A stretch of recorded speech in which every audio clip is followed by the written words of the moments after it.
Le projet qu'on mène avec l'Institut Thomas More est un projet qui porte sur la formation d'ingénieurs et surtout d'ingénieurs sur un cadre très particulier qui est celui de Bac plus 3.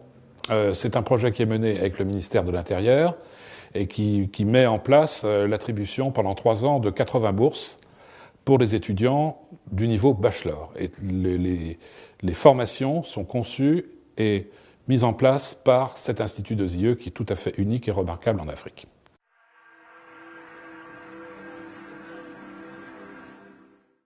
Alors ça, c'est une question clé en réalité. Le développement ne peut pas se faire sans un développement des compétences.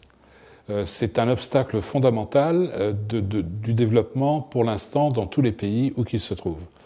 Or, au fur et à mesure de l'amélioration des voies de communication, de tous les éléments du développement, se posent des problèmes nouveaux de mise à disposition de compétences de gens qui soient bien adaptés. L'autre problème qui se pose, c'est qu'il faut que ce soit des gens qui soient des nationaux. Si à chaque fois les compétences viennent de l'extérieur, on se trouve avec un vrai problème parce qu'il n'y a pas de réelle prise en compte de l'effort de développement et des politiques qui sont mises en place. Sans appropriation, il n'y a pas de vrai développement. Et pour qu'il y ait une appropriation, il faut que les gens soient vraiment mêlés au plus haut niveau, donc que les compétences puissent s'exprimer.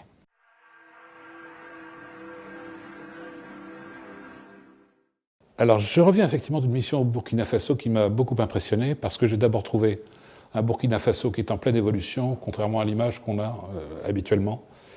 C'est un pays qui avance de façon à son rythme, qui est le rythme du paysan, mais aussi qui a les pieds sur terre, mais qui avance quand même finalement assez vite, surtout comparé à ses voisins.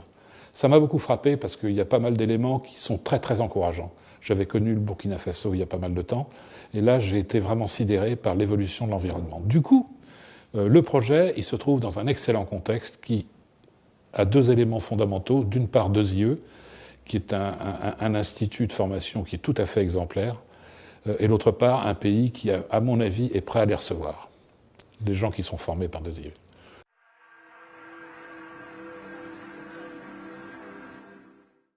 ZIE a une particularité, c'est que c'est un institut qui est très très réactif et qui va très vite. Donc, on a quelquefois l'impression qu'il y a un décalage entre la rapidité de réaction aux besoins qui est celle de ZIE et la lenteur d'une administration africaine en général, liée à la sagesse des paysans mossis qui fait que tout de même c'est beaucoup plus lent. Donc il y a un décalage qui est assez perturbant entre ce que met en place ZIE et la capacité et la volonté du pays de prendre en compte tout ça. Mais au bout du compte, on y arrive. Et c'est ça qui est peut-être le plus sidérant.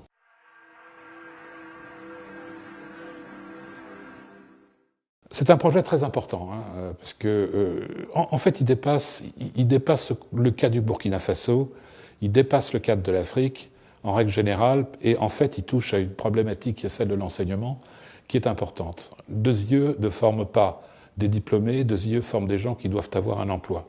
Ils attachent une très grande importance aux critères de l'employabilité.